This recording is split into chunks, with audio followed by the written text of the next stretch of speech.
ఏపీలో ప్రధాని మోడీ పర్యటన నేపథ్యంలో ప్రభుత్వం సభను విజయవంతం చేసే దిశగా కసరత్తు మొదలుపెట్టింది. ఇప్పటికే సభా వేదిక దగ్గర ఏర్పాట్లు పూర్తయ్యాయి. దీంతో సభా వేదిక వెనుక ఏర్పాటు చేసిన కమాండ్ కంట్రోల్ సెంటర్లో మంత్రుల కమిటీ సమావేశమైంది. పర్యవేక్షణ అధికారులతో సమావేశమైన మంత్రులు సభకు చేరుకునే మార్గాలు, పార్కింగ్, భద్రత ఏర్పాట్లపై చర్చిస్తున్నారు.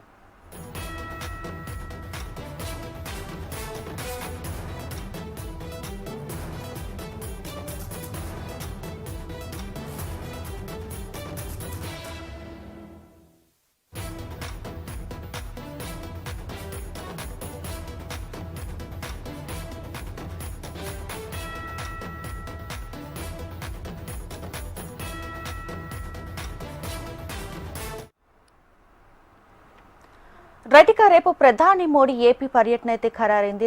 సో రేపు రాబోతున్నారు. దీనికి సంబంధించి ఇప్పటికే మంత్రుల కమిటీ కూడా సమావేశం నిర్వహించింది.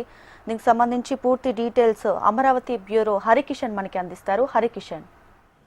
Thank you Deepika. ప్రధానంగా రేపు ప్రధాని నరేంద్ర మోదీ అమరావతి శంకుస్థాపన పునర్నిర్మాణానికి సంబంధించి ముఖ్య అతిథిగా విచ్చేస్తున్నటువంటి నేపథ్యంలో ఆయన భద్రతకు సంబంధించి ఇప్పటికే అన్ని ఏర్పాట్లు కూడా పూర్తి చేశారు. మరోవైపు ప్రజలు కూడా పెద్ద సంఖ్యలో పాల్గొన్నటువంటి నేపథ్యంలో వారికి కూడా ఎటువంటి అసౌకర్యాలు కలగకుండా ఉండే విధంగా కూడా అన్ని ఏర్పాట్లు పూర్తి చేశారు. అయితే దానికి సంబంధించి ఈ రోజు మంత్రివర్గ ఉపసంఘం భేటీ అయింది సంబంధిత అధికారులతో. మొత్తం 6 మంది మంత్రులతో కూడినటువంటి ఉపసంఘంలో ఈ రోజు 4 మంత్రులు ఈ కార్యక్రమానికి హాజరయ్యారు.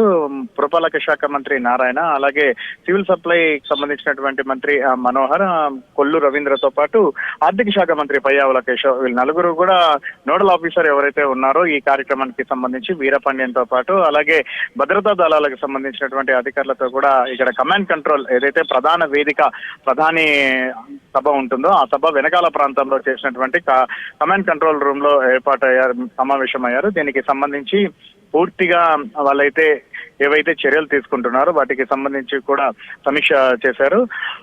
ప్రధాని గన్నవరం ఎయిర్పోర్ట్ దిగిన తర్వాత అక్కడి నుంచి ప్రత్యేక హెలికాప్టర్ ద్వారా అసెంబ్లీ ప్రాంగణానికి చేరుకుంటారు. ఇక్కడ హెలిప్యాడ్ ఏర్పాటు చేశారు. అక్కడి నుంచి కూడా ఆయన కాన్వాయ్ ద్వారా సభా మార్గానికి చేరుకుంటారు. దీనికి సంబంధించినటువంటి రూట్ మ్యాప్ క్లియర్ కట్ గా ఉంది. ఇప్పటికే దీనికి సంబంధించి ఎస్పీజీ హ్యాండ్ ఓవర్ లో ఉంది. భద్రతా దళాలు రిహార్సల్స్ కూడా చేయడం జరిగింది. ట్రయల్ రన్ కూడా నిర్వహించడం జరిగింది. మరోవైపు ఎంఐపి అలాగే వివివిఐపి అలాగే విఐపికి సంబంధించి ఒక మార్గం ఏర్పాటు చేయడం జరిగింది. ఇది కరకట్ట మార్గం. ప్రస్తుతం చంద్రబాబు నివాసం ఏదైతే ఉందో ఆ ప్రాంతంలో కేవలం వీరికి సంబంధించినటువంటి వాహనాలను మాత్రమే అనుమతిస్తున్నారు.